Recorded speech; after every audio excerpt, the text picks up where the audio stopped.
اگر تمہارے علاوہ تمہاری بیوی کو کوئی ہاتھ نہ لگائے تو میں تم سے وعدہ کرتا ہوں کہ کوئی تمہاری بیوی کی طرف آنکھ اٹھا کر بھی نہیں دیکھے گا۔ میں سب مردوں کو منع کر دوں گا کہ تمہاری زندگی میں مداخلت نہ کرے۔ باقی تم اپنے مورے کو سمجھا دو کہ اس نے گہری سانس ہوا کے سپرد کی تھی۔ وہ جان چکا تھا کہ اب کوئی کچھ نہیں کر سکتا کیونکہ داجان کا حکم ہی حویلی میں قائم تھا۔ اس نے ان کے ماتھے پر ایک محبت بھرا بوسہ دیا اور ان کے گال پر ہاتھ رکھتے ہوئے بولا تھا، آپ آرام کریں، آپ اتنا زیادہ افسردہ ہونے کی ضرورت نہیں، آپ کی طبیعت ویسے ہی کچھ ٹھیک نہیں۔ انہوں نے سر کو ہلکی سی جنبش دی تھی اور اس کے کاندھے پر ہاتھ رکھتے ہوئے بولے تھے، آرم تم نے سیاست کا کیا سوچا ہے؟ شہر کب تک جاؤ گے؟ اس نے سر کو ہلکی سی جنبش دی تھی اور ان کی آنکھوں میں دیکھتے ہوئے بولا تھا، ایک ہفتے بعد شہر جانے کا ارادہ ہے، میری ایک میٹنگ بھی ہے اور وہیں پر میں تمام معاملات طے کر لوں گا۔ وہ سیاست میں آنے والا تھا اور اس بات کا اعلان داجی کر چکے تھے، مگر اب وہ براہ راست سب کے سامنے آنا چاہتا تھا، مگر وہ نہیں جانتا تھا کہ اس کا سیاست میں آنا کتنا مشکل ہونے والا ہے۔ اور اس کی واپسی کمرے میں رات کے 1 بجے ہوئی تھی۔ وہ صوفے پر لیٹی گہری نیند میں تھی اور اس نے مسکرا کر اس کے معصوم چہرے کو دیکھا تھا، پھولے ہوئے گال، چھوٹا سا گول چہرہ، چھوٹی سی ناک اور خوبصورت گلاب کی پنکھڑیوں کی مانند ہونٹ۔ وہ لڑکی 13 سال کی عمر میں ہی بے حد خوبصورت اور بے حد حسین تھی۔ وہ سر جھٹک کر بستر پر نیم دراز ہو گیا تھا۔ رات قطرہ قطرہ کر کے پگھلتی چلی گئی تھی اور اگلی صبح کا سورج پوری آب و تاب سے چمک رہا تھا۔ وہ فجر میں ہی بیدار ہو چکی تھی اور اس کی اماں نے اس میں یہ عادت بہت اچھی منتقل کی تھی کہ وہ 5 وقت کی نماز پڑھتی تھی، قرآن پاک کی تلاوت کرتی تھی اور اس کے سونے کا خیال کر کے اس نے بہت ہی دھیمی آواز میں سورہ یاسین کی تلاوت کی تھی اور صبح سے ہی پورے کمرے میں گھومتی پھر رہی تھی اور اب صبح کے 8 بج چکے تھے اور اسے شدید بھوک لگ رہی تھی، مگر وہ کمرے سے باہر جانے کی اس کی بالکل بھی ہمت نہیں ہو رہی تھی۔ اس نے ایک نگاہ اسے اپنے سوئے ہوئے شوہر پر ڈالی تھی اور کچھ دیر اسی کے انتظار میں سوچ کر اس کی طرف قدم بڑھا دیے تھے۔ دل ہولے ہولے لرز رہا تھا لیکن مگر بھوک کی شدت نے اسے روکنے نہیں دیا تھا اور اس نے ہمت کر کے اس کی جانب اس کے کندھے پر ہاتھ رکھا تھا اور اسے ہلاتے ہوئے بولی، سائیں جی بیدار ہو جائیے، صبح ہو چکی ہے۔ جبکہ وہ بہت گہری نیند میں سو رہا تھا اور ماتھے پر شکن پڑے ہوئے تھے۔ اس نے گھور کر اس کو دیکھا، آخر وہ کتنا سوتا، اور کچھ سوچ کر اس نے قریب پڑے پانی کے گلاس کو ہاتھ میں لیا تھا اور اس کے چند چھینٹے اس کے چہرے پر مارتے ہوئے بولی تھی، پلیز جاگ جائیں نا، ورنہ میں بھوک سے مر جاؤں گی۔ وہ بہت ہی معصومیت سے بول کر اس کی جانب اس کو متوجہ کیا تھا، قریب بیٹھ چکی تھی۔ پانی کے چھینٹے جیسے ہی اس کے چہرے پر رگے تو وہ ایک دم سے ہوش میں اور اس سے آنکھ کھل چکی تھی۔ ایک لمحے کے لیے اس کا دل کیا کہ جس بھی شخص نے یہ کرنے کی جرات کی ہے اس کا سر توڑ دوں، مگر سامنے اس معصوم کا چہرہ دیکھ کر اس نے اپنا سر جھٹک دیا اور بیک گراؤنڈ سے ٹیک لگاتے ہی بولا تھا، کیا ہو گیا ہے خانم، کیوں پریشان ہو رہی ہو؟ وقت دیکھا ہے آپ نے؟ کیا ہو گیا ہے؟ صبح کے 8 بج رہے ہیں۔ اور وہ تھوڑا سختی سے بولا تھا تو حور گھبرا کر اپنی جگہ سے کھڑی ہو گئی تھی اور سہمی ہوئی آواز میں بولی، مجھے بھوک لگ رہی ہے، اسی لیے آپ سو جائیں، آپ جب اٹھ جائیں گے تو میں کھا لوں گی۔ یہ کہتے ہی اس نے دوبارہ سے اسے صوفے پر جانے لگی تو اس نے اس کا ہاتھ تھام لیا۔ وہ اسے سمجھ گیا تھا کہ وہ اس کی ٹون سے سہم گئی ہے اور وہ اس کی طرف دیکھتے ہوئے بولا تھا، ارے لڑکی، میرے کہنے کا مطلب تھا کہ تم مجھے اتنی صبح کیوں جگا رہی ہو؟ میں ابھی اٹھ جاتا، مگر کوئی بات نہیں، اگر تمہیں بھوک لگی ہے تو کوئی مسئلہ نہیں ہے، میں تمہارے لیے ناشتہ منگوا دیتا ہوں۔ یہ کہتے ہی اس نے ایک بار برابر میں ہی رکھے ٹیلی فون سے کال کر کے نیچے اطلاع دی تھی کہ کھانے کی ٹرے میرے کمرے میں پہنچا دی جائے۔ ابھی اس کا ارادہ اور تھوڑی دیر سونے کا تھا اور اسی لیے اس نے فون کر کے کھانا منگوا دیا تھا۔ رات کو دیر سے سونے کی وجہ سے اس کی بھی نیند پوری نہیں ہوتی، مگر ابھی کھانا بھی اس نے ریسیو کرنا تھا، اسی لیے وہ اب جاگ رہا تھا۔ اس کے معصوم چہرے کو اپنے دل کے اندر بساتے ہوئے بولا تھا، تم جلدی اٹھ جاتی ہو، اور اس نے زور و شور سے سر کو جنبش دی تھی اور اس کو دیکھتے ہوئے بولی تھی، میں تو فجر سے جاگی ہوئی تھی اور اسی وجہ سے اب مجھے بہت سخت بھوک لگ رہی ہے۔ نماز پڑھی، قرآن پاک پڑھا اور اس کے بعد میں آپ کے اٹھنے کا انتظار کرنے لگی تھی، مگر آپ اٹھنے کا نام ہی نہیں لے رہے تھے۔ ویسے کیا آپ فجر کی نماز نہیں پڑھتے؟ وہ ایک دم سوال گو ہو گئی تھی تو آرم کو شرمندگی سی ہوئی تھی۔ جھجکتے ہوئے بولا تھا، میں پڑھتا ہوں، بس کل رات تھوڑی دیر ہو گئی تھی اسی لیے آنکھ نہیں کھل پائی، اس لیے چھوٹ گئی، کوئی بات نہیں، مگر میں ظہر میں قضا پڑھ لوں گا۔ فوراً ہی تائیدی انداز میں سر ہلایا تھا اور اس کی جانب دیکھتے ہوئے بولا تھا، میری امی بولتی ہیں کہ جو لوگ نماز نہیں پڑھتے اللہ کے بندے اللہ کے نزدیک وہ بہت برے لوگ ہیں، اور جو لوگ نماز پڑھتے ہیں وہ اللہ کے پسندیدہ بندوں میں سے ہیں۔ عرش پر ان کا اپنے فرشتوں کے ساتھ بیٹھ کر ذکر کرتے ہیں۔ مجھے معلوم ہے میرے اللہ تعالیٰ میرا بھی ذکر کرتے ہوں گے، کیونکہ میں نماز پڑھتی ہوں 5 وقت کی، اور اب آپ بھی لازمی 5 وقت کی نماز ادا کرنا تاکہ آپ بھی اللہ کے پسندیدہ بندوں میں سے ہو جائیں۔ وہ بہت معصومیت سے اس کے چہرے کو دیکھتے ہوئے بول رہی تھی۔ پہلے دن سے ہی وہ اس کو دیکھ کر سمجھ گیا تھا کہ یہ لڑکی مذہبی ہے۔ کہنے کو تو صرف 13 سال کی تھی، مگر اس کی باتوں سے وہ سمجھ چکا تھا کہ وہ بہت ہی نماز پڑھنے والی اور پرہیزگار تھی۔ اس کی ماں نے اس کا برین واش کچھ اس انداز میں کیا کہ وہ غلط راہ پر بالکل نہ بھٹک پائے، اور اسی وقت کمرے کے دروازے پر دستک ہوئی تو وہ اپنی سوچوں کو جھٹک کر بستر سے اٹھ گیا تھا اور دروازہ کھولا تو سامنے ہی مورے اور ملازمہ کھڑی تھی۔ یقیناً اس کی مورے ہی اسی کے لیے آئی تھی تاکہ اس لڑکی کو اچھے سے سبق سکھا سکے، اور اس نے اپنی ماں کو دیکھ کر دروازہ بند کر دیا اور خود باہر آ گیا۔ اس کی مورے کمرے کے اندر جانے کا ارادہ رکھتی تھی، مگر اسے کمرے کا دروازہ بند کرتا دیکھ کر انہوں نے منہ بسور لیا تھا اور اپنے بیٹے کو دیکھتے ہوئے بولی تھی، تم بے وجہ اس لڑکی کو اپنے سر پر بٹھا رہے ہو۔ میں تمہیں بتا رہی ہوں، بعد میں نہ کہنا تم بہت پچھتاؤ گے۔ وہ ہمارے دشمن کی بیٹی ہے اور تم اس طرح اس کے ساتھ نہیں کر سکتے، لاڈ نہیں کر سکتے۔ اس نے ایک مسکراتی نگاہ اپنی ماں کے وجود پر ڈالی تھی اور وہ ہنستے ہوئے بولا تھا، بالکل معلوم ہے کہ وہ دشمن کی بیٹی ہے، اور آپ بے فکر ہو جائیں، وہ ہمارے لیے بالکل بھی قابل عزت نہیں، مگر میں اس کے ساتھ کوئی لاڈ نہیں کر رہا مورے۔ میں نے کل آپ سے کہا تھا کہ وہ اب میرے نکاح میں، آپ جانتی ہیں میں اپنی چیزوں کو لے کر کتنا زیادہ پوزیسو ہوں اور زیادہ جذباتی ہو جاتا ہوں، پھر آپ کیوں اس طرح سے برتاؤ کر رہی ہیں کہ میں آپ سے خفا ہو جاؤں؟ خدا کے لیے اس لڑکی کا پیچھا چھوڑ دیں اور میں دیکھ لوں گا کہ میں نے اس کے ساتھ کیا کرنا ہے۔ اگر آپ اپنے بیٹے سے پیار کرتی ہیں تو اسے معاف کر دیں۔ جس نے قتل کیا ہے، جو گناہ گار ہے، اس کو جلد سزا ملے گی۔ آپ اس بات سے بالکل بے فکر رہیں۔ وہ بہت تحمل سے بولا تھا، جبکہ مورے کی آنکھوں میں آنسو آ چکے تھے اور وہ بے اختیار اپنے بڑے بیٹے کے سینے سے لگ کر رو دی تھی۔ اسے اپنے بیٹے کی بہت یاد آ رہی تھی۔ وہ بھی تو 20 سال کا تھا۔ وہ جانتا تھا کہ اس کی ماں بے حد ایموشنل ہو چکی ہے، اس لیے اس طرح کی حرکتیں کر کے وہ خود کو مصروف کرنا چاہتی ہیں، مگر وہ اپنی ماں کو بالکل بھی گمراہی کے راستے پر گامزن نہیں ہونے دے سکتا تھا۔ اس لیے اس نے بڑے ہی تحمل سے اپنی ماں کو سمجھانے کی کوشش کی۔ اس نے ملازمہ کو اشارہ کر دیا تھا کہ وہ ناشتہ اندر لے جائے، جبکہ وہ اپنی ماں کو لے کر ان کے کمرے کی طرف بڑھ چکا تھا۔ وقت دھیرے دھیرے گزرتا جا رہا تھا۔ اس لڑکی کو آئے ہوئے حویلی میں 3 دن بیت گئے تھے۔ 3 دن، مگر ان 3 دن کے درمیان وہ آرم کے کمرے سے باہر ہی نہیں نکلی تھی، بس اس کے کمرے میں ہی رہتی تھی، اور یہ کرنے کے لیے آرم نہیں کہا تھا۔ وہ اس لڑکی کو بالکل بھی کسی کے سامنے نہیں آنے دینا چاہتا تھا، کیونکہ اسے معلوم تھا کہ جس دن وہ سب کے سامنے گئی وہ خطرے میں ہے۔ سب ابھی بہت زیادہ غصے میں ہیں، اور اس کا غصے کا نشانہ وہ لڑکی ہی بنے گی، اس لیے اس نے زیادہ تر اس کو اپنے ہی کمرے میں ہی رکھا تھا۔ وہ ڈیرے سے واپس گھر آیا تو سیدھا اپنے کمرے کی جانب قدم بڑھا دیے تھے، اور 3 دن کے درمیان اس لڑکی سے نہ جانے کیوں اس کا اس قدر لگاؤ ہو چکا تھا، بہت دل لگ گیا تھا۔ وہ لڑکی اتنی معصوم سی تھی کہ وہ اس کی باتیں اس سے اتنی غور سے سنتا تھا کہ چند لمحے کے لیے وہ بھول ہی جاتا تھا کہ وہ واقعی ہی دشمن کی بیٹی ہے اور اس کے لیے صرف ایک بنی میں آئی ہوئی لڑکی ہے، لیکن مگر نہ جانے کیوں وہ بدل رہا تھا۔ اس لڑکی کی سنگت اسے تبدیل کر رہی تھی۔ وہ کمرے میں داخل ہوا تو وہ ہمیشہ کی طرح نماز پڑھنے میں ہی مصروف تھی۔ وہ سیدھا جا کر صوفے پر بیٹھ گیا اور نماز پڑھنے کے بعد اس نے اس کی جانب نظریں دوڑا لی تھی، دعا کے لیے ہاتھ اٹھائے تھے اور اس کی بند آنکھیں تھیں۔ یقیناً اس بات کو وہ محسوس نہیں کر پائی تھی کہ کمرے میں اس کے علاوہ بھی اور کوئی موجود ہے، اور وہ بہت ہی پختگی کے ساتھ اپنی نماز ادا کر رہی تھی۔ اس نے بے ساختہ ہی ہاتھ بلند کیے اور نم لہجے میں اپنے اللہ کو پکارتے ہوئے بولی، اے رب مصطفیٰ ہے دونوں جہاں کے مالک، میرے پیارے خالق، اے یعقوب اور یوسف کے اللہ، میرے گناہوں کو معاف کر دے، میرے شوہر کو لمبی زندگی دے اور ان کا سایہ ہمیشہ میرے سر پر سلامت رکھنا۔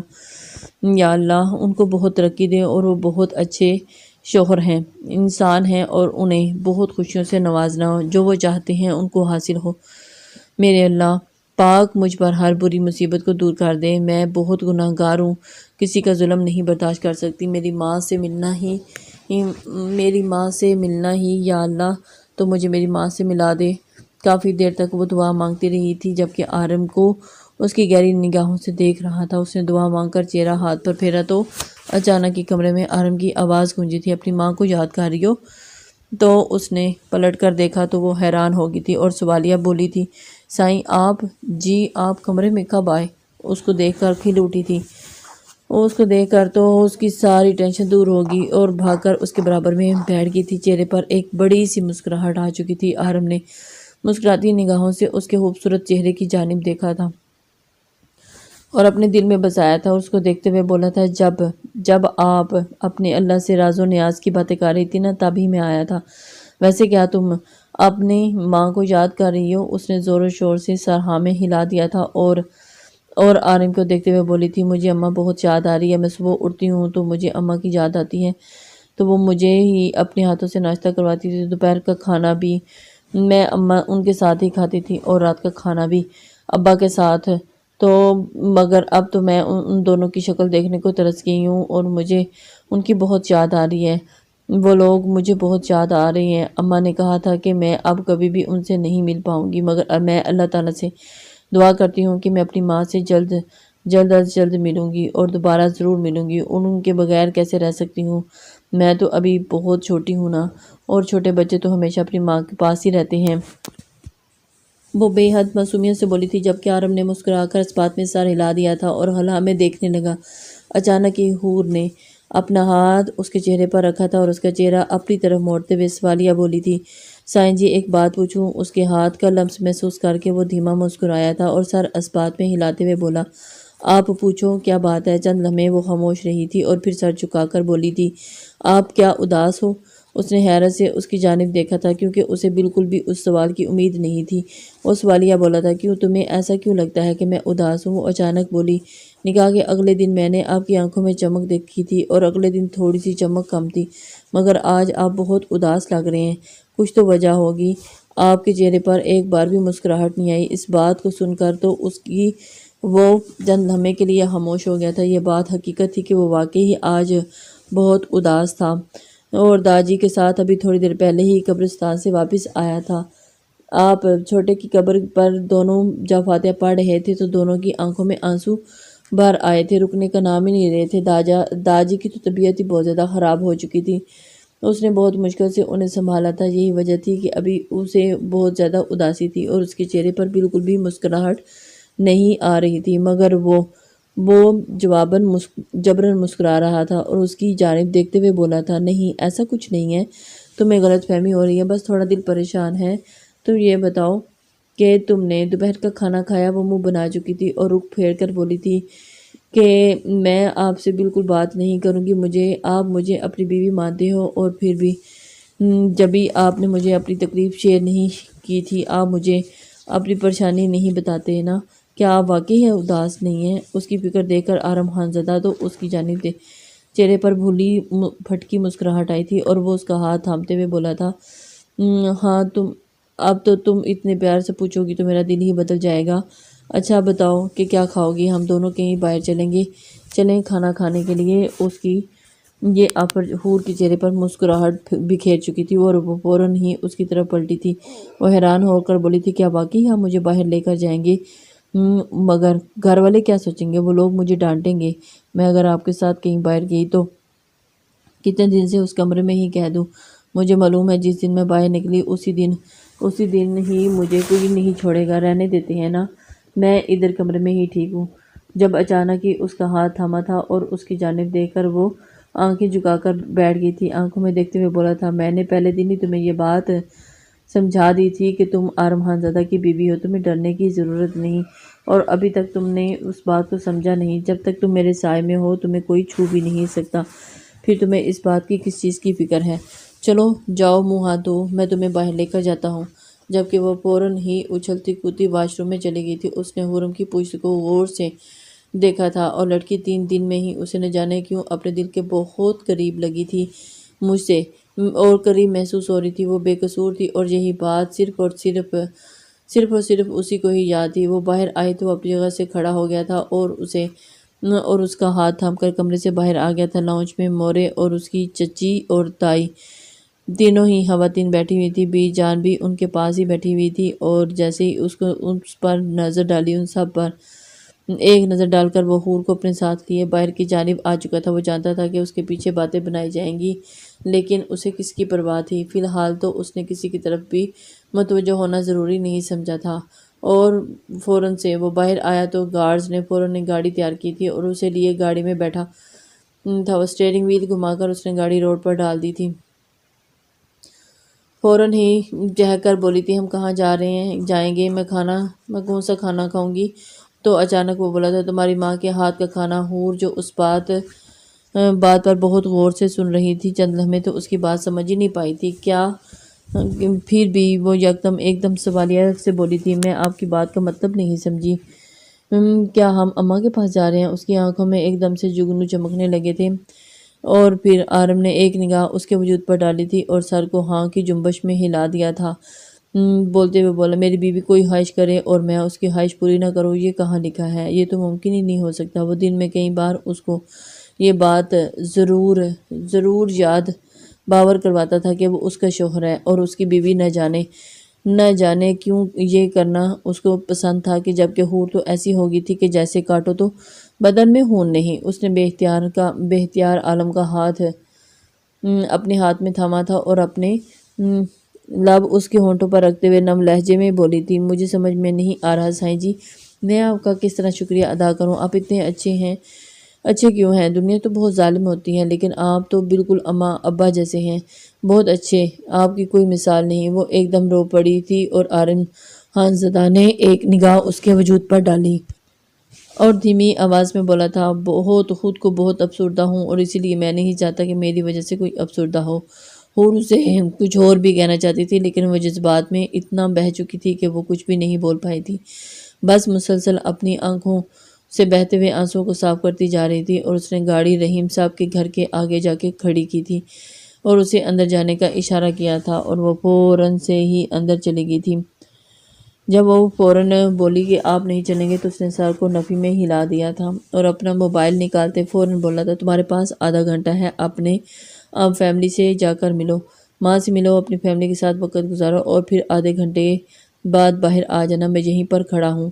وہ فوراً ہی گاڑی سے اتر گئی تھی اور اندر کی طرف دوڑ چکی تھی۔ آدھے گھنٹے تک اس نے اپنا موبائل استعمال کیا تھا۔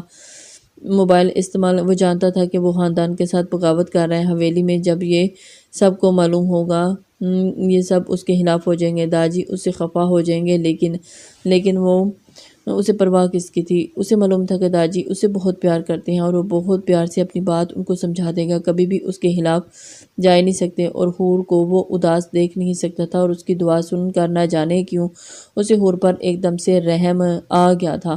وہ جدائی کا درد جانتا تھا اور اسی وجہ سے اس نے نہیں چاہا تھا کہ اس کی وجہ سے کوئی اور بھی جدائی کا درد سہے، اس لیے وہ اس معصوم بچی کو جدائی کا درد نہیں دینا چاہتا تھا۔ تقریباً آدھے گھنٹے کے بعد وہ باہر آئی تو اس کے ساتھ اس کی اماں بھی موجود تھی۔ اس کی اماں نے اس کے علاوہ اور کوئی نہیں تھا۔ اس نے گاڑی کا دروازہ انلاک کر دیا تھا اور اس کی ماں پیچھے والی سیٹ پر بیٹھتے ہوئے بولی تھی، صاحب میں آپ کا شکریہ کیسے ادا کروں؟ آپ نے بہت احسان کیا، جتنا کام ہے خدا آپ کو بہت ہی مہربان بنایا ہے، اللہ آپ کو اس کا اجر ضرور دے گا، آپ نے ایک دکھی ماں کی حاجت کو پورا کیا ہے، اے خدا اللہ تعالیٰ آپ پر ضرور مہربان ہوگا۔ اس نے ایک نگاہ اس عورت پر ڈالی تھی جو دھیمی آواز میں بولا تھا، شکریہ آپ کا، گاڑی سے اتر جائیں، مجھے حویلی جانا ہے۔ جبکہ حور مسکراتی نگاہوں سے آرم کو دیکھ ہی رہی تھی۔ اس عورت نے ایک بار پھر اپنی بیٹی کو پیار کیا تھا اور گاڑی سے اتر گئی تھی، اسے اپنے گھر کے اندر چلی گئی۔ اس نے اسٹیئرنگ وہیل گھمایا اور پھر گاڑی اپنے ایک ڈھابے کی طرف موڑ لی تھی۔ وہ آج کے دن صرف اور صرف حور کے ساتھ ٹائم سپینڈ کرنا چاہتا تھا، ساتھ رہنا چاہتا تھا۔ ان دونوں نے بہت اچھے سے کھانا کھایا تھا اور اتنے باہر ہی تناول کیا تھا اور پھر حویلی لوٹ آئے تھے۔ یہ بات کسی کو بھی معلوم ہی نہیں ہوئی تھی کہ وہ لوگ حور کے گھر گئے تھے، کیونکہ آرم کسی گارڈ کو ساتھ نہیں لے کر گیا تھا اور اتنے عام سے انداز میں گھر سے نکلا تھا کہ کسی کو شک بھی نہیں ہوا۔ اگلے ہی روز وہ شہر کی طرف نکل گیا، مگر اس بعد سے لاپرواہ کہ جب وہ لوٹے گا تو اس کی ہور لٹ چکی ہوگی، اس کی بیوی پر داغ لگ چکا ہوگا۔ مگر کہتے ہیں نہ خدا آزمائش میں ضرور ڈالتا ہے، مگر اس آزمائش سے نکالتا بھی وہ ہے۔ وہ شہر آ گیا تھا، ارادہ آج اس کا جلسے میں جانے کا تھا، مگر شہر میں داخل ہوتے ہی اسے بہت زیادہ بے چینی ہونے لگی تھی۔ اسے مسلسل وہ یاد آ رہی تھی، حالانکہ وہ اپنی مورے داجی کو سب کو تاکید کر کے آیا تھا کہ کوئی اس پر ہاتھ نہیں اٹھائے گا، کوئی اس کے ساتھ بدتمیزی نہیں کرے گا، مگر اس کے باوجود اس کا دل بالکل بھی نہیں لگ رہا تھا۔ وہ رات 2 بجے حویلی لوٹ آیا تھا، مگر جب وہ اپنے کمرے میں داخل ہوا اور سامنے کا منظر دیکھا تو اس کی تو ہوائیاں اڑ چکی تھی اور روح تڑپ اٹھی تھی، کیونکہ حور بہت ہی ابتر حالت میں زمین پر پڑی ہوئی تھی اور اس کے کپڑے پھٹے ہوئے تھے۔ یقیناً اسے کسی نے درندگی کا نشانہ بنایا تھا، لیکن کس نے؟ چہرے پر تھپڑوں کے نشان تھے، جسم پر اس درندے کی چاپ تھی جس نے اسے نظر آ رہی تھی۔ ایسا لگتا تھا کہ جیسے آرم خانزادہ کا خون نچوڑ کر کسی نے پھینک دیا ہو اور چہرے پر آ چکا۔ وہ بے سخت اپنی بیوی کی طرف بھاگا تھا اور بنا حالات کی پرواہ کیے بغیر ہی وہ اسے لیے ہسپتال دوڑا تھا، اور اس کی آنکھوں میں آنسو بہنے لگ گئے تھے۔ جس لڑکی کو وہ اپنی بیوی بول رہا تھا، جس کو اپنے سینے سے لگا رہا تھا، وہ لڑکی جس کا ہر دکھ اپنے ساتھ بانٹ رہا تھا، اس لڑکی کو اس کے پیچھے ہی اسے درندگی کا نشانہ بنا دیا گیا تھا، رون دیا گیا تھا۔ ہر کسی کی نگاہ آرم خانزادہ پر تھی، جو اپنی باہوں میں 13 سالہ خانم کو اٹھائے ہسپتال آیا تھا۔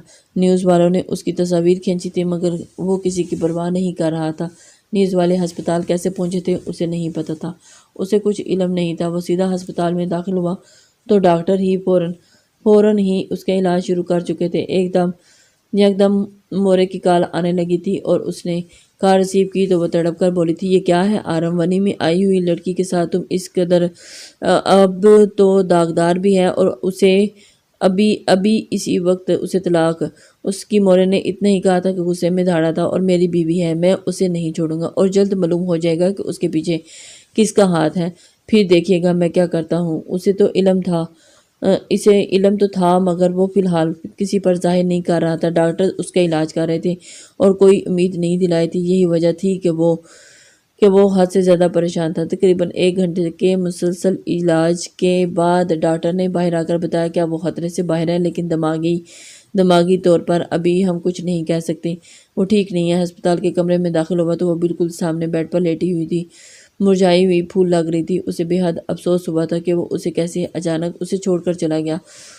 کیوں؟ آخر اسے ایسی کون سی جلد بازی لگی ہوئی تھی جو اسے اکیلے چھوڑ کر چلا گیا؟ جلسے میں نہیں ہو سکتا تھا۔ اس نے حور کو سینے سے لگا لیا اور اسے خود خوب معافیاں مانگی تھی، جبکہ اس نے فوراً ہی اپنے جاسوس حویلی میں چھوڑ دیے تھے، اور پھر محض 1 گھنٹے کے بعد اس کو اس بات کا علم ہو چکا تھا کہ اس کی بیوی کے ساتھ درندگی دکھانے والا اس کا اپنا سگا چاچا تھا۔ وہ ہر بات بھول گیا تھا۔ اس نے سب کے درمیان اپنے سگا چاچا پر ہاتھ اٹھایا تھا اور اس کا باپ ذوالفقار خانزادہ بیچ میں آئے تھے، مگر اس نے تو ایسا ہو گیا تھا کہ جیسے اسے کچھ سمجھ نہیں آ رہا تھا، اور اسی پل داجی نے اپنے چھوٹے بیٹے کو حویلی سے نکال دیا تھا کہ جب تم گھر کی بیٹیوں کی عزت نہیں کر سکتے تو ان کو غلط نگاہوں سے دیکھ سکتے ہو، تو پھر میری حویلی میں تمہاری کوئی جگہ نہیں۔ جبکہ حویلی میں موجود ہر شخص حیران تھا کہ ایسے کیسے ہو سکتا ہے کہ ونی میں آئی ہوئی لڑکی اور کہ آرم خانزادہ کو کیا ہو گیا۔ اس نے اس پل مورے ذوالفقار خانزادہ داجی سب سمجھ گئے تھے کہ آرم خانزادہ عشق کی انتہا پر پہنچ گیا ہے۔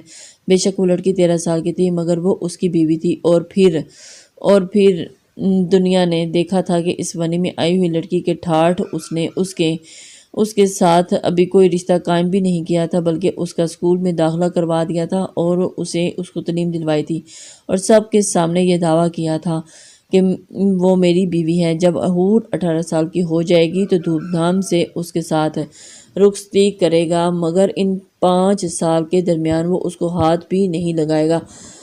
اور ایسا ہی ہوا تھا۔ وہ خانزادہ تھا اور آرم خانزادہ تھا، وہ اپنی داجی کی جان کالام کا شہزادہ۔